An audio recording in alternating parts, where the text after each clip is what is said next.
Hi, everyone. Judge Andrew Napolitano here for Judging Freedom. Today is Wednesday, November 29th, 2023. Professor John Mearsheimer of the University of Chicago joins us now for his regular weekly appearance on the show. Professor Mearsheimer, always a pleasure, my dear friend. Thanks for coming back and sharing your thoughts with us. Glad to be here. So since we were together last, there has been somewhat of a ceasefire or a truce. If there's a significant difference in the terminology, I'll ask you to elaborate. But whatever it was, it appears as though hostilities between the Israelis and Hamas have stopped for a while people on both sides have been released. Russia Today, RT, is reporting that the Israelis, who released 39 Palestinian people that they had arrested another 133 during the truce. Did the negotiators forget that the Israelis have a tendency to do this in the West Bank, and that this would essentially be fruitless as a compliance with their obligations under the truce? Well, it's very hard to say, what Hamas was thinking in this regard. One could argue that Hamas thought there was a good chance that would happen, but they went along with the truce anyway, or the temporary ceasefire anyway, because they needed to get supplies into Gaza, and they needed time to sort of reconstitute the fighting forces. So you could make that argument, although we don't know for sure. I would add, however, that when the Israelis do something like this, it makes it unlikely that you'll have further exchanges of prisoners and hostages. And it just doesn't make much sense. I mean, I don't understand, if the Israelis are doing this, why they would do it. First of all, is there a difference in international parlance between a truce and a ceasefire, or can we use those terms interchangeably? Well, I think that a truce is something that's much more short term, and a ceasefire is seen as something that's more long term. But you could talk about a temporary ceasefire, and that would equal a truce. I don't think the language matters here at all. The key point is the Israelis made it clear that this truce was only going to last for a short period of time. And once it was over with, which appears to be tomorrow, Thursday, they're going to unleash the dogs.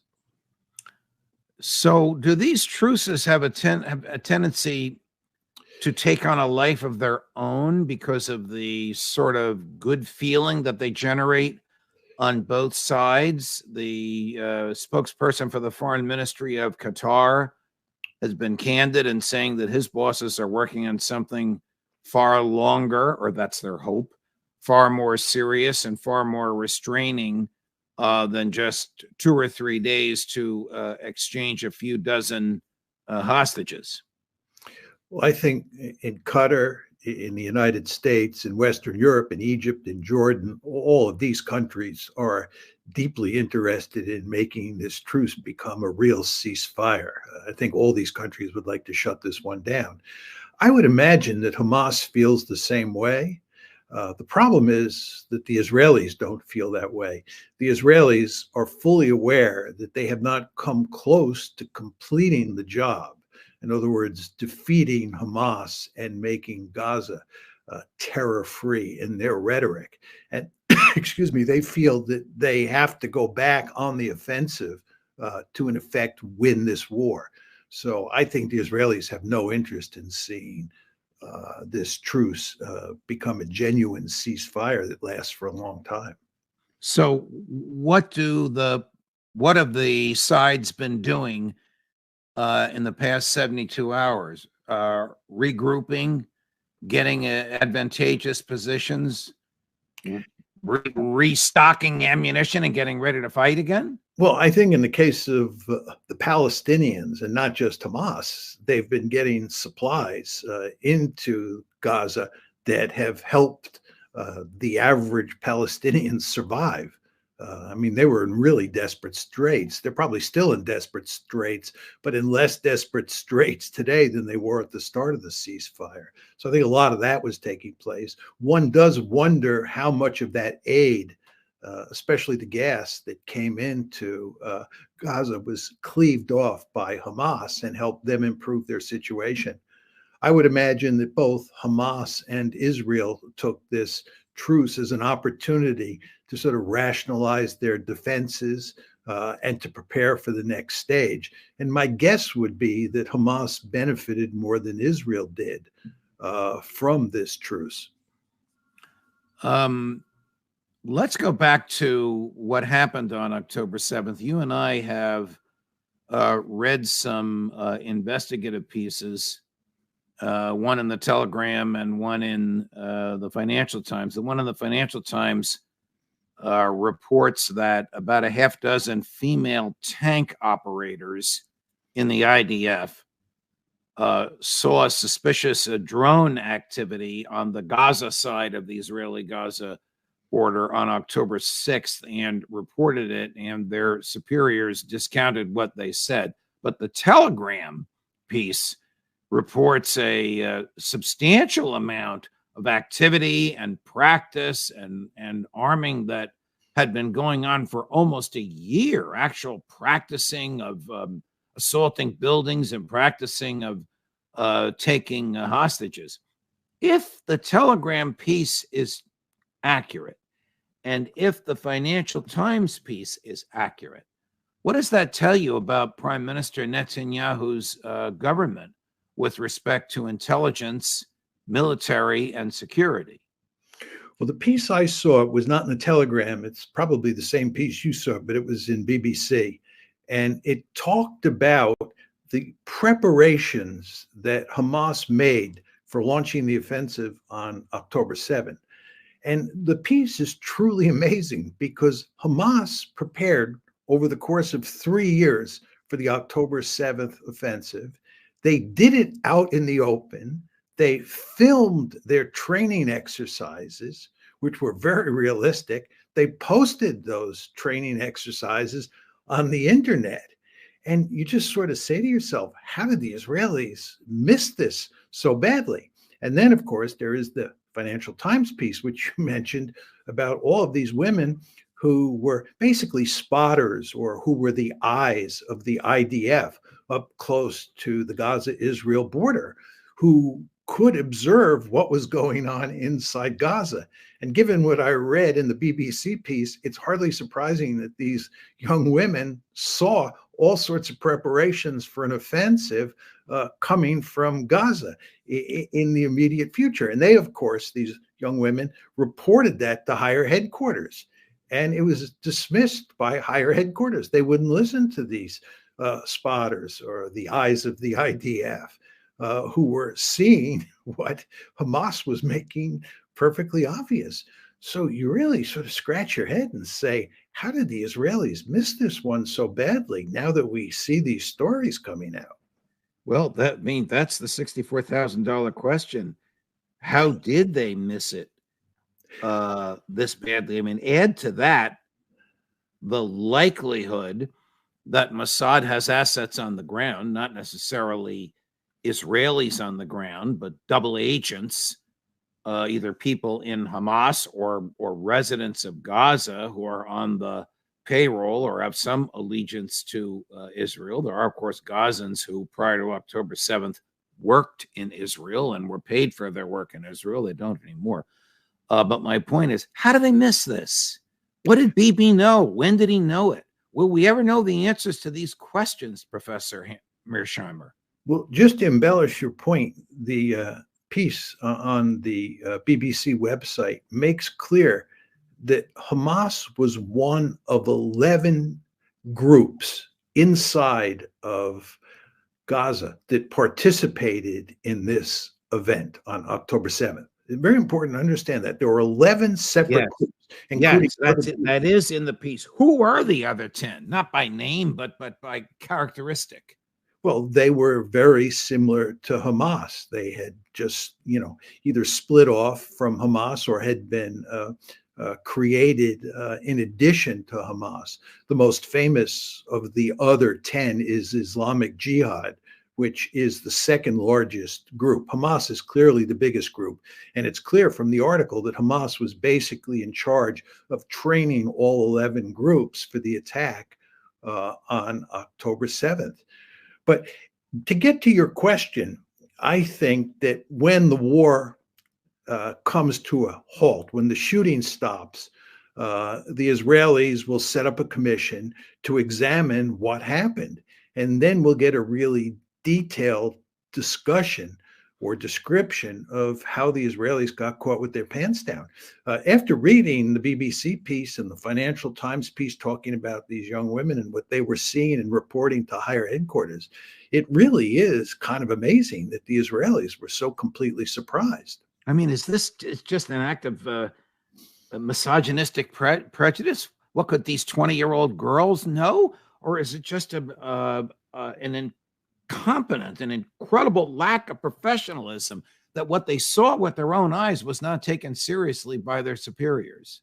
Well, it can be for those reasons or other reasons. It could be that, and I think that this is highly likely, that the Israelis just had a great deal of contempt for the Palestinians.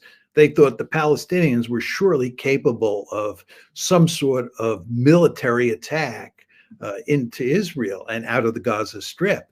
But I don't think they thought that the Hamas forces and the other forces were capable of doing what they did on October 7th. I think they were really surprised. And there's evidence that Hamas itself was surprised by how successful they were. So I think the Israelis just dismissed the threat, just didn't think it was that serious. They could easily handle it.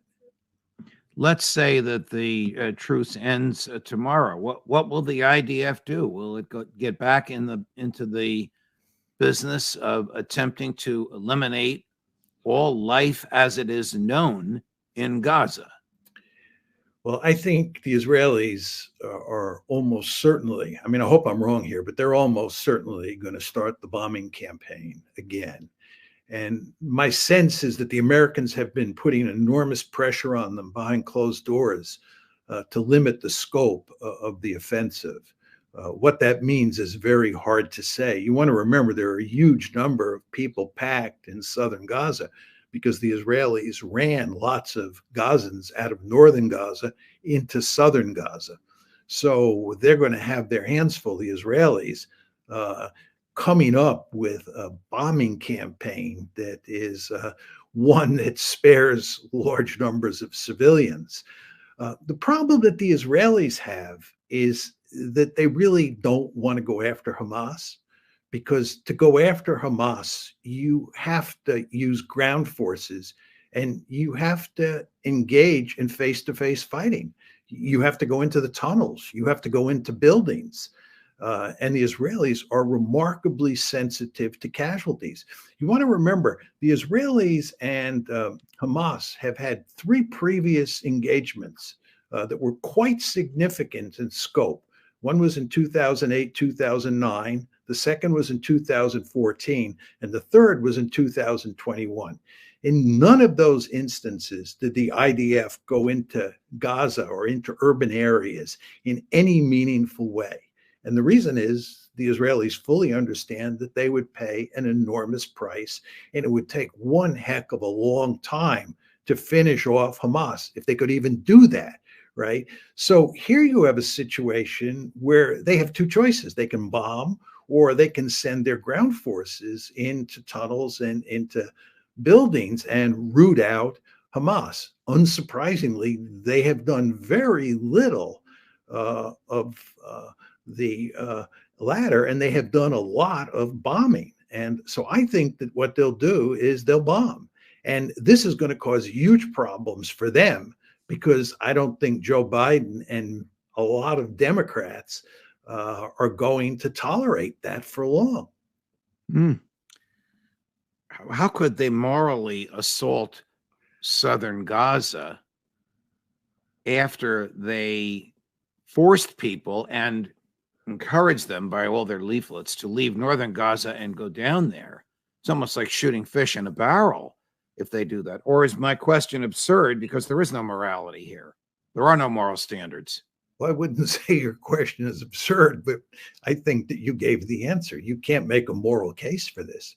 Look, what the Israelis have done is they basically turned Gaza into a free fire zone. You and I are Oh, old enough to remember the Vietnam War, right. right? And we would turn certain areas of Vietnam into free fire zones. And anything that moved in those zones was liable or likely to be killed. And in a very important way, that's what the Israelis have been doing in Gaza. They've been going after hospitals. They've been going after ambulances. They've been going after UN institutions. They've been going after schools. And they, of course, justify this because they argue that Hamas fights from those places. Right. Hamas is everywhere. And if you buy that argument, then you can make the case that you should just destroy the whole place, treat it like a free fire. Is that the end game? To destroy Gaza and slaughter 2 million human beings? Well, I don't think they're going to slaughter 2 million human beings. My view is that what the Israelis wanted to do in an ideal world was ethnically cleanse Gaza. And in the very beginning, it looked like they may get away with that because it looked like the United States was playing along. But what's happened since then is that not only the United States, but various Arab countries and the Palestinians themselves have made it unequivocally clear that this is not happening. We're not having a second Nakba. The Palestinians are not going to be cleansed in Gaza. So the question is, what's the fallback position? And there are two things you can do. And this is what I was alluding to before. One is you can punish the civilian population. You can bomb the civilian population and inflict massive punishment on them. And you can go after Hamas and root out Hamas and finish it off. My argument is the Israelis are not going to do the latter. They're not going to go after Hamas in any meaningful way. They're not going to defeat Hamas. And therefore, they're forced to bomb. Well, what is their goal then if they're not going to defeat Hamas? I mean, Prime Minister Netanyahu has said that's their goal. This crazy security minister, Ben-Gvir, has said that that's their goal. They have no winning goal. That's the problem. The Israelis are in deep trouble, and we're in deep trouble as well. There's no magic formula here. And by the way, we haven't even talked about what you do in Gaza after the war is over with. Let's say they go in and deliver a hammer blow to Hamas. Hamas is basically crippled to the point where it can't cause much trouble for a good year or two. Let's say that happens. I'm wrong. Right. Then the question is, what are you going to do to make Gaza work? And, people talk about, let's bring in the international community. Nobody in the international community wants any part of that. The Americans don't want to go in there. And really, do the Israelis want to stay there and run the place? I doubt it. We talk about bringing Mahmoud Abbas in. He, of course, is on the West Bank. And right. Mahmoud Abbas has zero credibility among the Palestinian population. He's an ancient. He's in his late 80s. The idea that he's the solution is laughable, right? So what are the Israelis going to do once this is over with? I certainly don't have a good answer. And I have talked to a good number of people and asked them this very question. And I've not found anybody, including Israeli supporters, who have a good answer. What is Joe Biden going to do, Professor Mearsheimer? What has this done to his presidency, to the dilemma that he's gotten himself in between, oh, we're wedded at the hip with Israel. Oh, we're in favor of the two-state solution. Oh, we're not in favor of slaughtering innocents. How can he get out of this? That's a very interesting question. I mean, there's no doubt that Joe Biden is feeling the heat from inside his administration, from inside the White House, inside the State Department, inside USAID.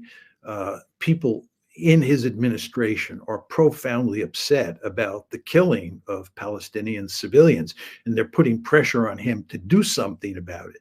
He also understands this has huge consequences for his election next November, because in swing states like Michigan, you have large Arab American communities, and if they're positively hostile toward you, you're likely to lose that swing state and maybe others. So what's happening here is that Biden has a growing incentive to crack down on the Israelis. But the problem that he faces is that there will be huge resistance if he does that from the Israel lobby, which is another way of saying Israel's staunchest supporters in the United States. They, not surprisingly, want President Biden to support Israel no matter what. And if he doesn't do that, they will make him pay a price. So Biden is in a situation where whether he goes left or he goes right, he's in trouble. And I don't see a simple way out for him.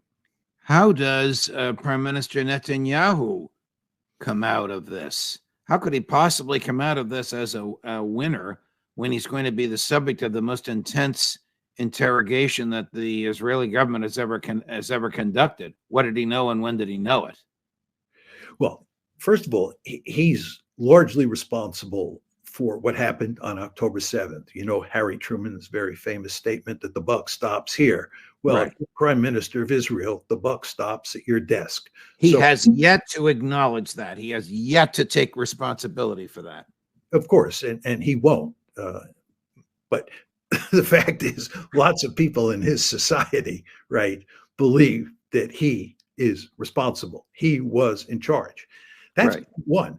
Point two is the question of how this war plays itself out. If you accept my basic argument, which I think is correct, that he's not going to win, he's not going to defeat Hamas. You remember, he has said, as you pointed out, that I'm going to defeat Hamas, or the IDF is going to defeat Hamas. If right. he doesn't do that, right, then he's going to be in double trouble. And I don't. Yesterday he said, quote, I alone can defeat Hamas. Well, Professor Mearsheimer, he can't do anything alone. Can the IDF win any battle without U.S. support? Well, U.S. support, I mean, obviously he can't win it alone. In fact, he sounds like Donald Trump when he's talking like that. But it's the question here is whether the IDF can do it. And my point to you is I don't think the IDF can do it. And I don't think American support matters very much, because what we're talking about here to defeat Hamas is basically sending ground forces into the tunnels, ground forces into the heart of the cities in Gaza, and rooting out Hamas. And for the Israelis to do that, they're going to have to pay an enormous blood price. And it's very important to understand that Israel is remarkably sensitive to casualties. So I think they will be reluctant to go in and try and root Hamas out. Furthermore, as I've argued on the show before, I think if they try to root out Hamas, they're not going to succeed. And by the way, going back to our discussion of that BBC article or Telegram article, the fact is that it's not only Hamas they have to deal with.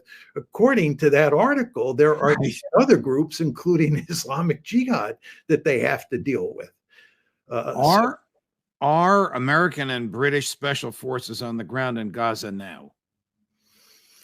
I don't know for a fact. It's just very hard to say. I would imagine that if there are American and British forces, they're very small in number and they're playing an advisory role. I don't think the Israelis need us to do their dirty work for them. I think they can, handle the matter of or the problem of rooting out Hamas if they decide to do that.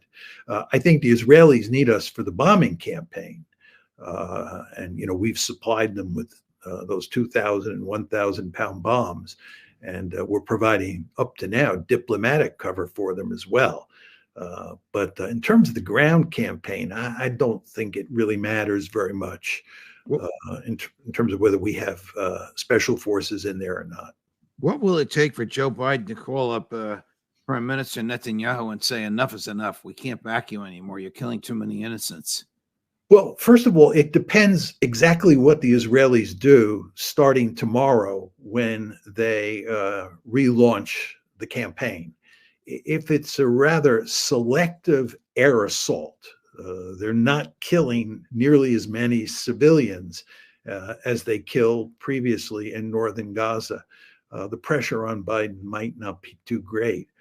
But if the Israelis really go full bore and they start to tear Gaza apart, I believe the pressure will be enormous. And my sense is that the recent truce or temporary ceasefire, if anything, gave a lot of the doubters an opportunity to make their views clear to the Biden administration. And my sense is that Biden now fully understands that down below in the United States, there is a growing opposition to what the Israelis are doing in Gaza. And of course, why do we have naval ships offshore in the Eastern Mediterranean, Professor Mearsheimer? well, my sense is that that's always been to send a clear signal to Hezbollah and to Iran not to escalate. The United States lives in mortal fear of this war escalating. And in fact, the defense minister, Yoav Gallant in Israel, is really gung ho about pounding Lebanon. He'd like to expand the war. And the Americans have told him, and they've told Netanyahu in no uncertain terms, that that is simply unacceptable. So we do not want the war to spread. If you're interested in ethnically cleansing the Palestinians, you can make a case for expanding the war. So I don't find it surprising at all that some Israelis like Gallant want to expand the war. But the Americans don't want that. And we have forces over there for purposes of deterrence. How would the U.S. prevent Defense Minister Gallant and the IDF from expanding the war? Would Joe Biden actually turn off the spigot of cash and military equipment that flows to Israel? I don't know. That, talk about $64,000 questions. That is a $64,000 question.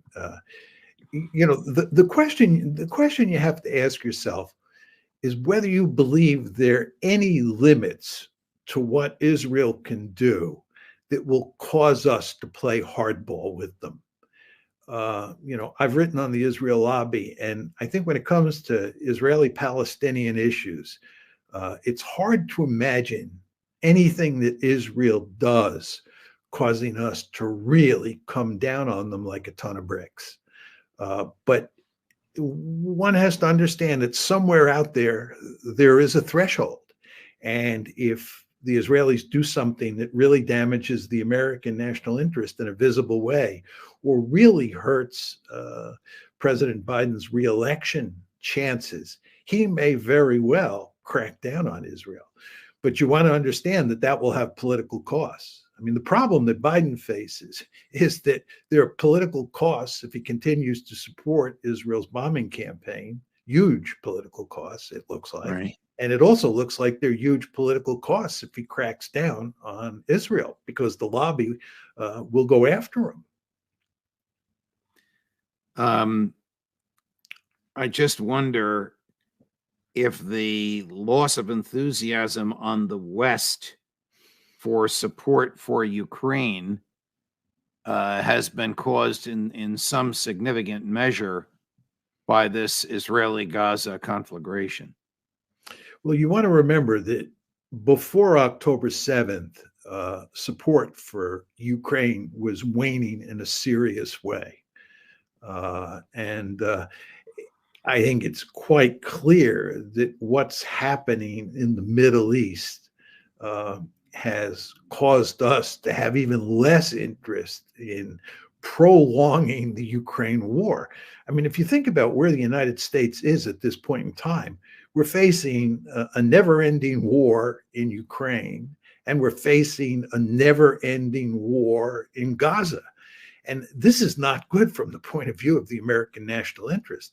So I think that what you see the Biden administration maneuvering to do vis-a-vis Ukraine is try to shut that one down.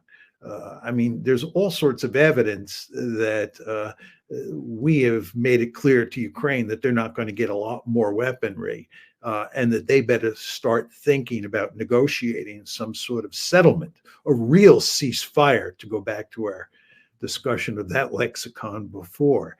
And so I would think that we're going to push hard for a meaningful ceasefire. My view, Judge, for what it's worth, is that the Russians are not going to buy that the Russians are not going to stop until they conquer a lot more territory in Ukraine, because the Russians understand that the Americans and the Ukrainians will never give up in terms of pushing the Russians out of Ukraine. It may take us a long time, but we will continue to push, push, push, even after we get a ceasefire. This is why it'll be a frozen conflict. Well, if you're the Russians and you think the Americans are going to be at your throat forever and ever, and you think the Ukrainians will be with them, you have a vested interest in taking more of Ukraine than you now control and making sure that you turn Ukraine into a truly dysfunctional rump state. I keep thinking of that awful trip that Boris Johnson took to dissuade President Zelensky from an agreement that he could have had, which wouldn't have shed a drop of blood. A far better agreement than anything he's going to get now. It's shocking how foolish the United States and Britain have been in terms of their policy on Ukraine and Russia. Just amazing.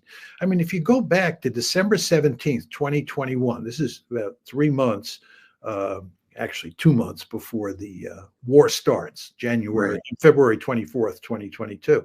The Russians were working overtime to get some sort of diplomatic settlement. This is before the war. And we wouldn't cut him any slack. We showed remarkably little interest in trying to shut this down, despite the fact we were running around saying a war was coming, right? Then the war breaks out, and you have these peace negotiations that start involving the Israelis and involving the Turks and others, and it looks like it's going to succeed. You're going to be able to shut the war down. And Zelensky's in favor of this, and Putin's in favor of this. And what do? We, meaning the United States and Britain. Disrupt it.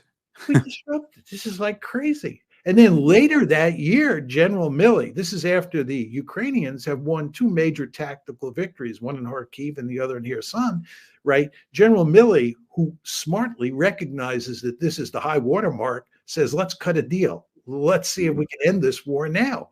And the Biden administration sends them to the woodshed and tells them in no uncertain terms that we're not going to cut a deal now. And here we are today, right, with Ukraine in desperate straits and the Russians, in the driver's seat.